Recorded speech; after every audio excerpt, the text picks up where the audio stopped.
Ang Davao City ang isa sa pinakamalaking syudad sa buong mundo. Para sa napakalawak na lugar, kinakailangan ng isang leader na may paninindigan, maaasahan, kinatatakutan. Siya ang kinikilalang Iron Man ng Davao City na si Mayor Rodrigo Duterte, pagkat ang utos ni Mayor ay walang nakakabalik.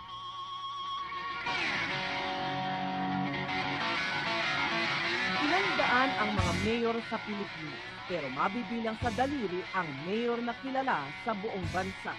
Isa na rito si Mayor Rodrigo Duterte. Madaling lapitan pero wala ring inuurungan. Maghiyain pero barubado rin kung minsan.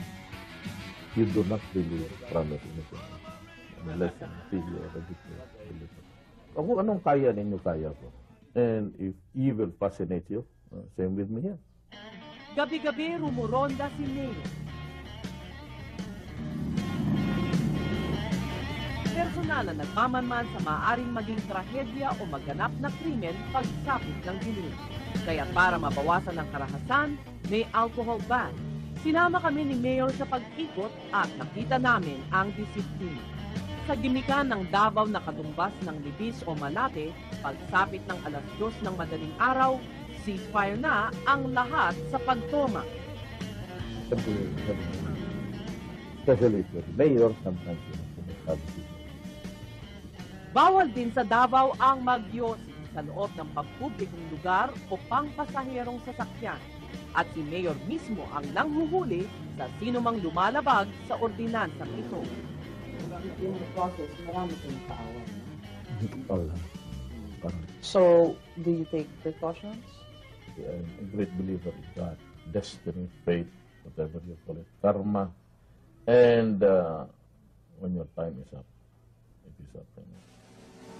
15 taon nang naninilbihan sa Davao City si Mayor Duterte. Pangalawa siya sa 5 anak ng dating governor ng Davao na si Vicente Duterte. Kamag-anak nila ang kilalang political clan na Durano ng Cebu. Nasa dugo na ng kanilang pamilya ang politika. Pero noong kabataan ni Mayor Roddy, walang naniniwala na balang araw, hihirangin siya bilang alkalde ng bayan. I got into so many troubles, embarrassing.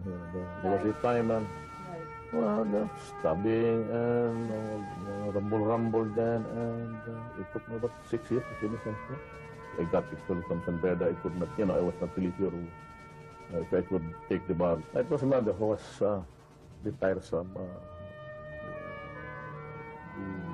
the ever faithful mother who would continue to hope for his son. And the only one among my children, kissing my hand.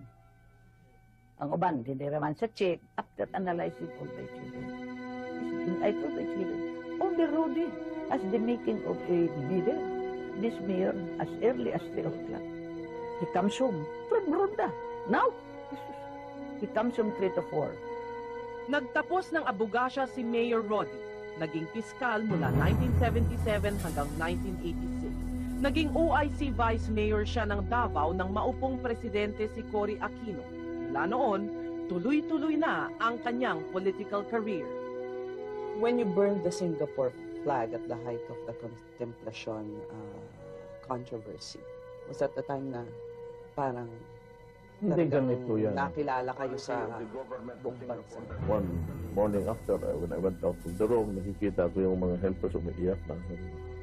Talagang, magagawin to. So, anong pinaka-insultong magawa ko? Born the symbols of the country. Sa loob ng 15 taon, ibinuhos niya ang sarili para magsilbi sa Davao. Umaga pa lang ay pila na ang mga taong gustong lumapit kay Mayor. Pagkatapos ng programa niya sa telebisyon tuwing linggo, walang tigil pa rin ang dagsa ng tao. Karamihan dito ay mahirap sa mga hospital. So I have a budget. On any given day when I sit in City Hall, it's about 50,000 a day. Hindi ko masabi din na hindi siya nagpayaman dahil generous din siya pag nagbibigay sa nangangailangan. Pero questionable kung saan nanggagaling yung binibigay. Dahil hindi niya sinasabi. If you are salary grade 30 in public governance, then at least maybe you are saving only 30,000 pesos a month. So kung yun lang asahan mo, marami din siyang anak, marami siyang gagastusan, then he has to explain that kung saan galing yan. Aminado naman si Mayor na mula nang pumasok siya sa politika na isakripisyo niya pati ang kanyang pamilya. What was the toughest challenge that you had to face?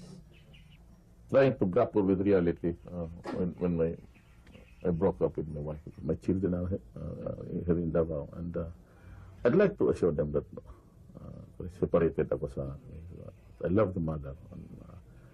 More than my life itself, I really love my children. Pero ang hindi inaamin ni Mayor ay ang isang napapabalita niyang kahinaan. If you're perceived to be tough, as you say, it's probably just a perception. What's your weakness? Kind of hard to answer the question. Your Ano mom na- says girls. Chicks daw. My mother said, Yes. said that. Yes. I disagree with her. Kung meron pong weakness po si Mayor Duterte, Ay, sus! ano ho yun? Ah. Weakness. Weakness. Cheeks. Kung may tunay na weakness si Mayor, ito ay mga bata.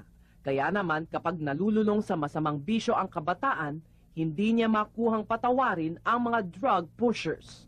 When he read really the names of those involved in Shabu, I had really the feeling, ako, why did you do that? But I have no time to talk to him. Lord. Then he was not contented. Here comes the kidnapper with ransom. He exposed. Yung iba, after I announced it, namatay. Kung sino ang pumatay, ewan ko kay yan ang mahirap dyan eh. What's the most that you do? Just instill fear siguro. You've never killed anyone? Ilan na ba napatay mo? I cannot remember. I cannot remember killing anybody. Akala ko you cannot remember how many you've killed. No. Mamalitsit tayo dyan sa yung human rights na. Bakit yung mga cellphone snatchers lang ang nayayari? Bakit yung mga pushers lamang ng shabu sachet ang nayayari? Ang hinahanap natin, saan pala yung mga malalaking criminals?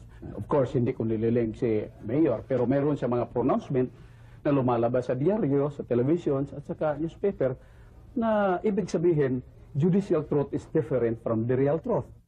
Gayunpaman, mula nang naganap ang pag-salvage sa mga napapabalitang drug pushers at kidnappers, nadagdagan ang magkahalong respeto at takot ng mga tao kay Mayor Duterte. Kaya't nang ipinagbawal niya ang pagpapaputok sa Davao City noong bagong taon, humanga ang buong Pilipinas sa disiplina ng mga Davaoeños na sundin ang kanilang mayor. I cannot see any rhyme or reason why we have to continue a tradition that is harmful to human life.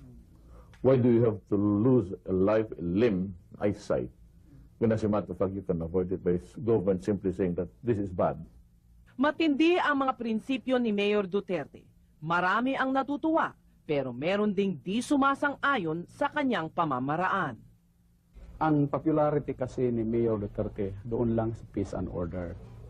If you look on the other fields, halimbawa, infrastructure, medyo mahina siya. Mahina siya. Pagdating doon sa sports, mahina siya. So, ang specialty lang niya, yung peace and order. Pero ang importante kay Mayor, anumang paraan, sinisikap niyang tuparin ang kanyang mga tungkulin. I'm old. I said, this is my fifth election. This is my fourth time. I have reached, I said, I mentioned, I've reached the top, the highest, the apex that God could give me. So maybe in a few years, maybe after this, I'll retire. And I'm excited to meet my maker. We'll ask you if he asks you. Well, if I am not What did you deserving, if I am not deserving to answer, then I'm as equally excited to slap this goddamn Satan when I see him. Sabihin ko sa kanya, panahon mo nang umalis ko na dyan.